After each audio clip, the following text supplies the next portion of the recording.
final topic. Frank Smith spills the tea. This is one where I hand over the keys to you, or the baton, I should say. I've ran for as long as I can, Josh, but it was your interview. Mhm. You spoke to Frank Smith about kind of promoter relations and the feelings surrounding other promoters and their positions with broadcasters. And I will reveal to you as well, Josh. First time you'd heard this. Speaking to some people in the industry, they asked me to pass on a bit of kudos to you for the questions that you asked on that interview. So there it is now. First time you're hearing it. But what was it that was spilt during that interview that you can catch on Seconds Out? What was the conversation? Well, we'll go to the clip out that we did, and we actually published a separate video highlighting all the talk about the broadcaster relationships with certain promotions, in particular Boxer and Sky. And obviously, with the new move that we've seen announced a few weeks back now, with Frank Warren going to the Zone, I thought, asked Frank, is there going to be a bit of a transitional period in boxing where we're going to see a lot of movement, and more looking at where will Boxer land, because we know that there's been a lot of talk of Boxer and Sky's relationship coming to an end, and a lot of criticism going on towards Boxer and Ben Shalom due to the lack of shows that we've seen this year. But I think it all really sparked from Joe Gallagher, and that's where the conversation really started. I asked Frank, Joe Gallagher's quite in an interview with Seconds Out and said that the way Natasha Jonas has been treated by Boxer is unacceptable. This is no way to treat a world champion. Um, and he said, obviously, he tried to not comment on that as much as possible because he doesn't know the ins and outs. So I asked, what's going to happen then? Obviously, if Boxer run out and Sky decide to not extend the deal, what happens to these fighters who have been promised a lot of TV time? What happens to them if they can't find another TV deal? Uh, Frank came out and he said, well, listen, obviously, again, I don't know the deals, but it's not a good look for Ben Shalom, and especially with what's going on, and there's no stars at Boxer, is what he said to me. He said there's no stars. He said that Boxer have mismanaged Ben Whittaker completely. Fraser Clark has got to go on a massive rebuild now, and there's no stars, and there's nothing that's going to entice Sky to want to do the 4 years again that they've already put themselves through. So it seems, obviously, that's just an opinion that he's got, but you can understand what he's saying when you look at the strength of stables, that's it, other stables compared to Boxers. There is a bit of a difference, but Boxer is still an up and coming company. They're still very early in the game, and there's still a lot to be done. Um, Maybe the move to Sky may have been too soon for them, and from whatever they think. Um, but yeah, it's very interesting times, and Frank definitely had a lot, and it all led down to him saying that he believes that Sky will not renew a deal with Boxer, and it'll be very hard for Boxer to get a new deal with a new TV broadcast partner. Is once you get sacked off from one in a sense, it's going to be very hard to get a new one. So it'll be very interesting to see what happens. But I do appreciate Frank's time there. Sat down with him for about half an hour over Zoom, um, and a lot was covered also about Conor Ben. So if you go and watch the interview, you can find all the talk and the latest on Conor Ben and where he stands right now in terms of fighting again in this country. Yes, I appreciate it, Josh. It's very interesting, and it all kind of come out in the next few weeks and months as to what the position is when Frank Warren has recently moved over from TNT. Well, not officially just yet. I think that happens in April of next year, or at least next year at some point. But he's moved over to the Zone Boxer.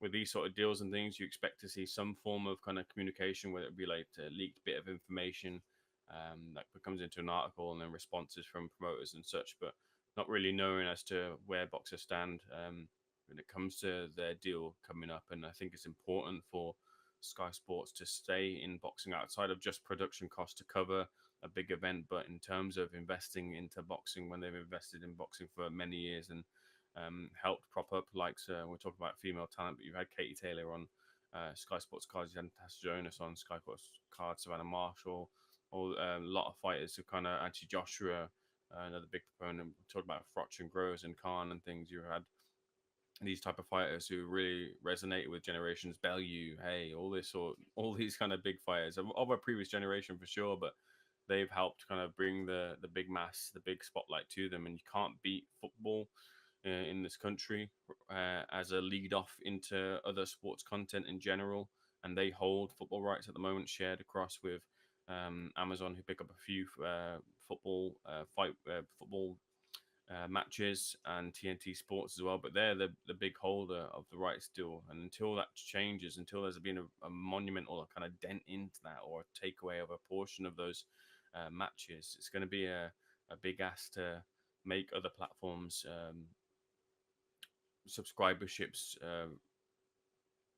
rise in any form, really, because you don't have that sport on your platform as of yet.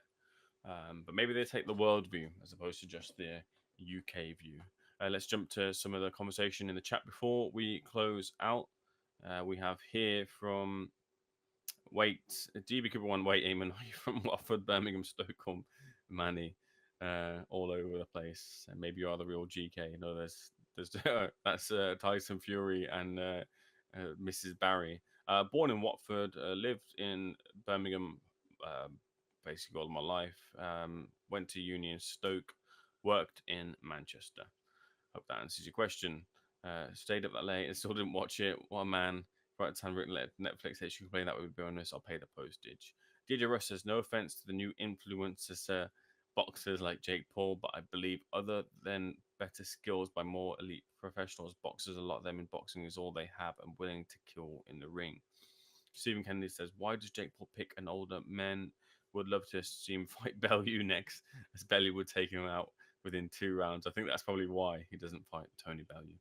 Zamana Love says, kind of weird how much hate Frank has for Shalom, saying he doesn't like how he does business, but didn't Team Ben hide his first field test from Eubank Jr.? Don't know that for certain, who also lost another brother recently. DJ Russ says, do you believe Frank Warren has made the best investments in heavyweight division? He has the best future heavyweight fighters and won't have to rely on one person like Eddie Hearn with AJ. That's a good question. Do you believe that Frank Warren has made the best investments in the heavyweight division? Best future heavyweight fighters. What do you think, Josh? Has Frank made smart investments, as Floyd Mayweather used to say? I'd say absolutely. I'd say when you look at the amount of heavyweights he's got in that stable at the moment, he's kind of covered all bases for now and then the near future and even the long-term future.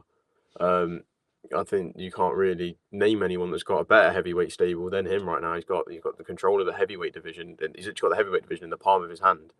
And that's why there's so many interesting fights to make for Daniel Dubois next, because a lot of them are probably going to be in-house matchups when you look at who Frank actually has. So I agree with that comment, definitely, that Frank's made the best investments in the heavyweight division. I don't think there's any promoter that comes close with a heavyweight stable.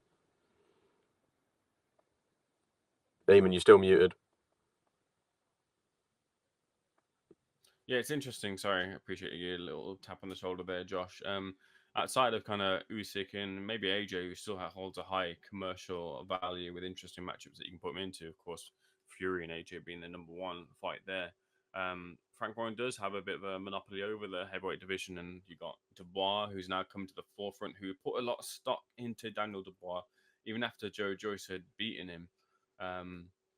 He backed Daniel Dubois to really come back and rise back to the top, and it looks for all intents and purposes now to be the correct decision to really throw that momentum behind Daniel off of the back of that defeat, when many criticized him, when many pointed the finger at him and called him a quitter.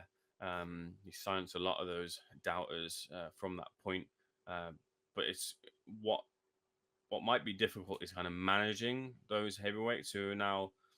You got Fury at the top in title contention. You got Dubois at the top in title contention. And Frank's said that he wouldn't feel comfortable in matching the two of them.